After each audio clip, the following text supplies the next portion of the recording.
அதை விட ரொம்ப முக்கியமான ஒரு பில்லர் இங்க இருக்காரு ஐயா. ஐயா வந்து இவர் தான்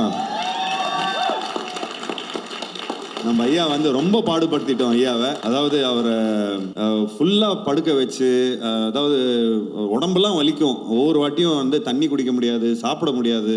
இவங்க பாட்டு சம்டைம்ஸ்லாம் மறந்து வேற விட்டு போயிடுவாங்க. ஸோ அதெல்லாம் கொஞ்சம் மனசு வருத்தம், மனசு கஷ்டமா இருக்கும். பட் அதுல வந்து நீங்க லாஸ்ட் கிளைமேக்ஸ்ல வந்து ஒரு சீக்வன்ஸ் வரும். அந்த ஃபுல்லா அலை அடிச்சுட்டு ஒரு சுனாமி மாதிரி ஒரு தண்ணிலாம் அடிச்சுட்டு வரும். இது வந்து டூப்லாம் போடுவாங்க, நானே பண்றேன்னு சொல்லி அவர் ஃபுல்லா பண்ணி எங்களுக்கு வந்து இந்த இந்த இந்த வயசுல கூட இந்த அளவுக்கு அவர் வந்து எங்களுக்கு பண்ண வைக்கிறாருன்னா, அப்போ நான் ஏன் வந்து தொடர்ந்து இன்னும் ஏன் நான் படம் பண்ணக்கூடாது?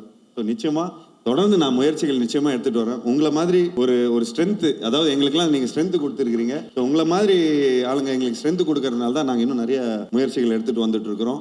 ஐயா ரொம்ப ரொம்ப நன்றி ஐயா. நீங்க வந்து பொறுமையா இருந்து நாங்க பண்ண கூத்தெல்லாம் வந்து பொறுமையா நீங்க வந்து சகிச்சுக்கிட்டீங்க. ஸோ அதுக்கு இது கரெக்டான ஸ்டேஜ்னு நினைக்கிறேன். இது வந்து இந்த நேரத்தில் வந்து நாங்கள் நன்றியும் சொல்லிக்கிறோம், மன்னிப்பும் கேட்டுக்கிறோம் ஐயா. நன்றி ஐயா, நன்றி நன்றி.